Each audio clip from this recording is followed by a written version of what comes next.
This isn't the first time that FBI Director Christopher Wray has broken ranks with the president in a range of topics, but also the president taking note of this since 2017, and we'll get more into that. But I am being told exclusively that the White House is formulating a list of replacements right now for FBI Director Wray, but that a change will not be made until post-election. In fact, this list has been underway for at least over a month. And as I said, this is not the first time that Wray has broken with the president or made statements that are contradictory to the president. Also, Attorney General William Barr, back in 2019, he said that he didn't see that the Trump campaign was spied on after the Attorney General William Barr has said explicitly that he believed that the campaign was spied on. I asked President Trump if he still had confidence in his FBI director. Then the president told me in May of 2019 that he thought Wray's statements were ridiculous.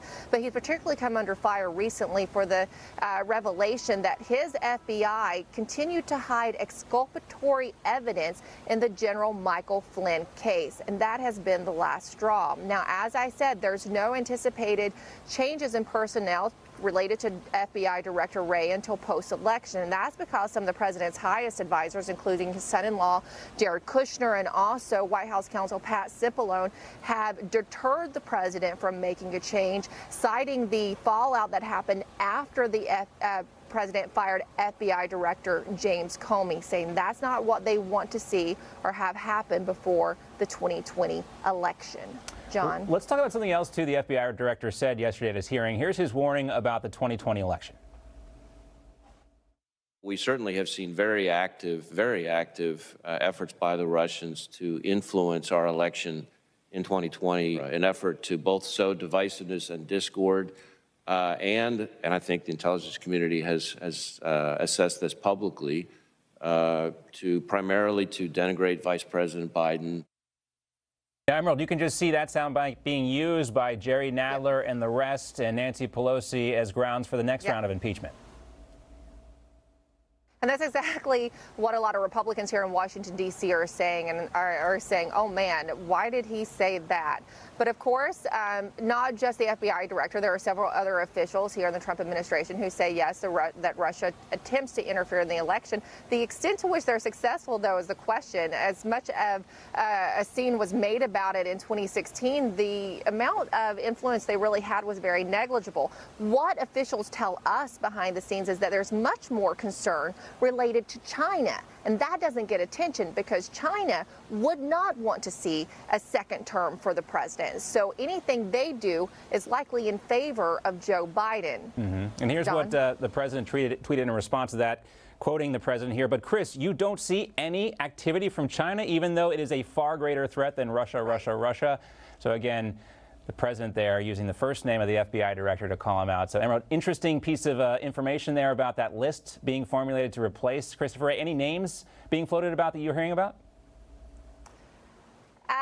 I will say that Sidney Powell has been suggested to the administration. General Flynn's lawyer. She's a former U.S. attorney. She has quite the resume, actually, for it. But other than that, I probably can't give any other names on the list, but that was one that, they found sort of interesting. Well, now, Emma, people are going to think we had this whole thing orchestrated, but we didn't, honestly. We have Sidney Powell standing by. We're going to talk to her in just a moment. But interesting piece of information there, and coincidentally, we have her standing by. So, Emerald, we will check in with you in the next hour, or see you later anyway. I don't think we have you in the next hour, but great to see you, and great piece of information there. We'll get to Sidney Powell in just a moment. Our federal prosecutor and counsel for General Michael Flynn, Sidney Powell. Great to see you, Sidney. Thank you. I'm sure you heard Emerald there. We'll get to that in a moment. But let's talk about this, because you're a former prosecutor. What would happen if your office failed this many times to prosecute these sexual assault charges? I would hope whoever was in charge of that would be terminated. Mr. Vance has shown an appalling record of handling sexual misconduct cases and generally being a paid-for political hack. So it would be nice to have someone in that office that stood up for actual justice. Where are all the feminist groups that raise hell about Republicans when it comes to these types of crimes? I mean, this stuff on its face, we just showed everyone what's going on there, but Cyrus Vance seems entrenched in his office. Oh, yes. Well, I think we all have realized in the last 8 years or so that if the Democrats didn't have double standards, they would have no standards at all. So it's one rule for them and another one for everyone else. Well, let's talk now more about Christopher Wray and that testimony yesterday. Let's get your reaction to what our own Emerald Robinson just reported there, that you might be on the short list to possibly replace Christopher Wray. Are you hearing about this? Has anyone contacted you? No, that's the first I've heard about it, although I have seen comments like that on Twitter, and I'm honored to be considered for it. I can only imagine the number of people in Washington and elsewhere that would need laundry service upon that announcement. So it should be quite interesting. Well, given the way you turn the tide, so to speak, with the Michael Flynn case, we're still waiting on Judge Emmett Sullivan to do the right thing here. But as we look at what we saw from the FBI director yesterday in this testimony, what we're learning now that he's still hiding back some of this exculpatory information. What did you think when you saw this testimony from FBI Director Christopher Wray yesterday?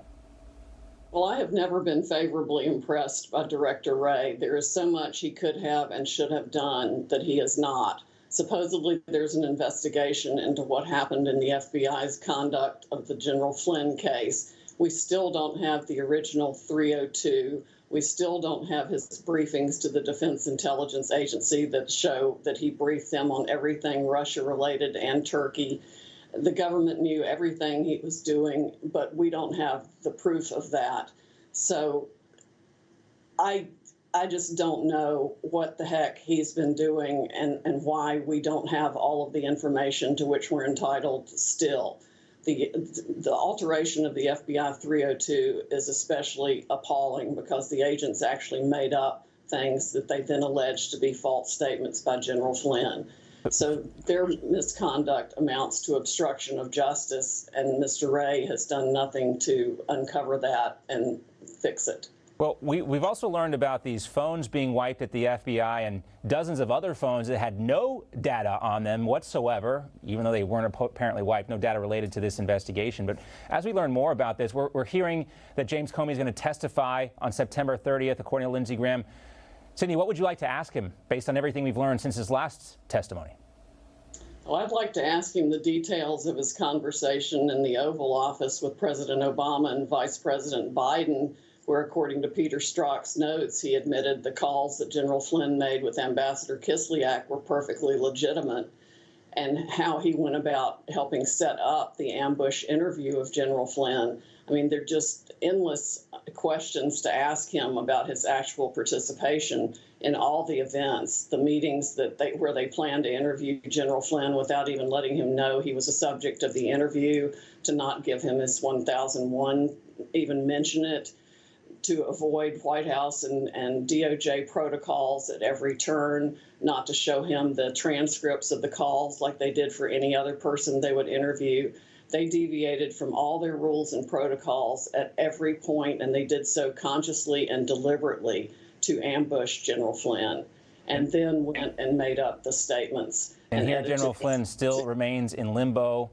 Is there any timeline on when Judge Sullivan has to act?